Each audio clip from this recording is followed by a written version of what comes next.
What's up, everybody? Zero here, bringing you one of the longest gun games I think I've ever seen, and also one of the best comebacks in gun game I think I've ever seen. So, that's what we got going on. I'm stuck on the Python forever. I just can't get close enough to anybody to get a good kill, and anytime I do get close to someone, I usually end up getting killed, usually because they have a better weapon, or sometimes just because I can't seem to get the hit detection to work in my favor. And I'll say it right now, I'm just not a fan of free-for-all based games where it's every man for themselves, and I just don't know how the spawns work. I think if I figured out how the spawns work in all these different gun games and things like that, then I'd probably enjoy it a lot more, but it's not something that I find enjoyable enough to play all that often, so it's not something I ever have any experience enough to have it figured out. I figured out a couple of the spawns on Nuketown, and I can usually end up getting the first kill in there, but other than that, I'm really completely unfamiliar with any of the maps. If I had to pick my favorite type of wager match, I think it would probably be Sticks and Stones, or as I usually end up calling it, Sticks and Rage.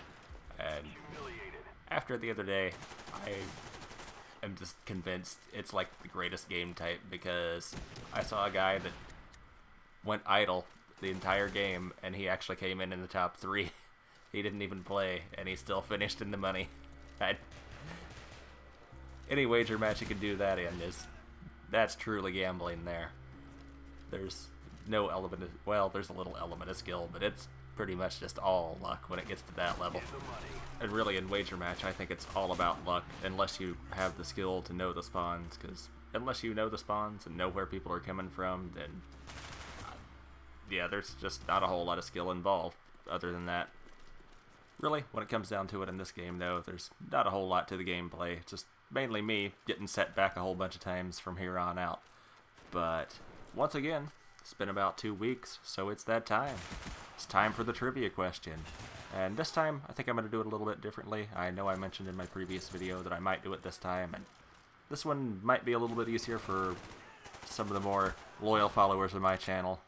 And it's kind of based on personal experience of mine. And so here's the question. Based on my personal experience, which gaming console makes the best weapon in a pinch? I know I've touched on the backstory to this in a few of my commentaries, but I don't think I've ever really told the whole story, and I don't know if it's something I'm ever gonna do. It's really funny and really ridiculous, and it's one of those stories that you'll probably end up telling your grandkids, but just the way things are right now, since it's shaped a lot of current events in my life, I don't think I can in good conscience do it until I get a few other things in life resolved. Once those are resolved, that'll give me the answer of whether or not I can ever do that commentary, but the details are still there, and I know I've touched on everything else in other commentaries, so if you're familiar with everything else that I've done, then you should know the answer pretty readily. But I will say this, if you attack someone with a video game console in the right state, they'll charge you with assault with a deadly weapon, which is absolutely fucking ridiculous, but that's the current state of our judicial system. They're looking to get all the money they can out of this whole prison industrial complex that they got going. Leave it to lawyers to just completely ruin society. Speaking of fucked up society problems involving prisons and things like that, do you know that a few years ago the United States passed population or percentage of population in prison than Soviet Russia ever had at the height of all their concentration? They didn't call them concentration camps, they were the work camps and retraining facilities. Yep, we passed that long ago, and the vast majority of people in prison these days are non-violent offenders. In fact, some poor 18-year-old stoner, or even a 16-year-old stoner, can get caught with pot, charged as an adult, and end up spending more time in prison than a rapist. If that doesn't just make you sad, I don't know what does. It's a fucked up state of affairs in this country. And a lot of people like to take the whole fuck the police attitude, and I don't know, for the most part I think police are just doing their jobs, and a lot of police that I've met are actually really nice people, have great intentions, and are only out there to help people, but then again, there are the few bad apples in every group of people, and they tend to be the most noticeable. But no, the real problem is basically the prison complex and the prosecutors. It's just a whole self-perpetuating thing. The prisons, well, they get paid by taxpayers to house prisons, and then they use that money to lobby politicians for tough on crime laws and all these minimum mandatory sentences and things like that. Then you get the district attorneys and the prosecutors that are pushing for the maximum sentences for everything. And a lot of times, which I've experienced firsthand with things I've been charged with in my past, they'll just throw a whole bunch of different charges at you and then offer you a plea bargain. And you just got to plead guilty to some crime or else fight 5 or 6 crimes. And of course, most people don't have the money for a lawyer to fight 5 or 6 crimes.